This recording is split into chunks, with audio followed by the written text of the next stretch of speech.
23 जुलाई को supreme court में एक ऐसे मामले पर सुनवाई हुई जिसमें सुप्रीम कोर्ट के 2 जज बंटे हुए नजर आए। दोनों का फैसला अलग अलग आया। सुप्रीम कोर्ट ने मंगलवार को इस बात पर विभाजित फैसला सुनाया कि भारत में जेनेटिकली मॉडिफाइड मस्टर्ड यानी जीएम सरसों की व्यावसायिक बिक्री की अनुमति दी जानी चाहिए या नहीं। सरसों की हाइब्रिड किस्म DMH11 को बीज उत्पादन और परीक्षण का केंद्र सरकार ने आदेश दिया था, जिसकी वैधता पर सुनवाई हुई, लेकिन दोनों जजों की राय अलग अलग थी। इस वजह से एक खंडित फैसला आया। जस्टिस नागारत्ना ने भारत में जीएम सरसों की व्यावसायिक बिक्री और रिलीज की अनुमति देने के खिलाफ फैसला सुनाया।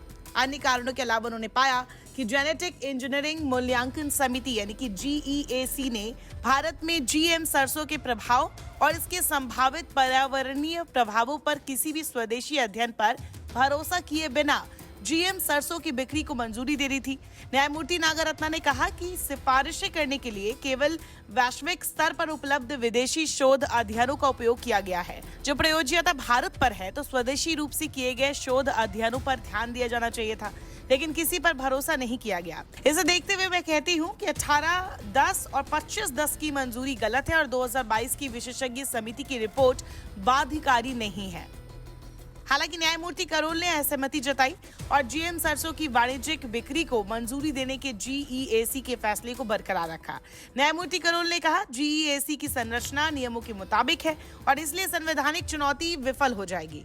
GEAC द्वारा दी गई मंजूरी एक विशेषज्ञ निकाय द्वारा दी गई है और इसीलिए इस तरह की मंजूरी को चुनौती नहीं दी जा सकती, ये विफल हो जाएगी। बता दें, सुप्रीम कोर्ट ने एक्टिविस्ट अरुणा रोड्रिक्स और गैर सरकारी संगठन जीन कैंपेन की अलग अलग याचिकाओं पर यह फैसला सुनाया। याचिका में स्वतंत्र विशेषज्ञ निकाय द्वारा एक व्यापक, पारदर्शी और कठोर जैव सुरक्षा प्रोटोकॉल का पालन किए जाने तक पर्यावरण में आनुवांशिक रूप से संवर्धित जीवों यानी कि GMO को छोड़ने पर रोक लगाने का अनुरोध किया गया है।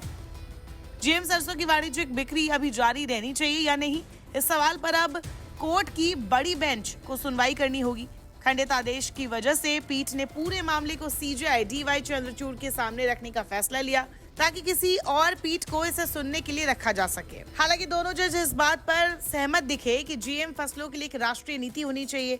केंद्र सरकार को इसे लेकर फैसला करना चाहिए। पीठ ने कहा कि पर्यावरण मंत्रालय जीएम फसलों पर राष्ट्रीय नीति तैयार करने से पहले सभी हितधारकों और एक्सपर्ट्स के साथ परामर्श करें। अगर इस प्रोसेस को 4 महीने में पूरा कर लिया जाए तो बेहतर होगा।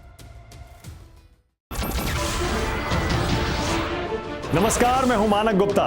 अगर आपको हमारा ये वीडियो पसंद आया हो तो इसे लाइक और शेयर जरूर करें और हाँ, हमें सब्सक्राइब और फॉलो करना ना भूलें ताकि आप देश और दुनिया की कोई खबर मिस ना करें। तो जुड़े रहिए हमारे साथ और देखते रहिए News 24।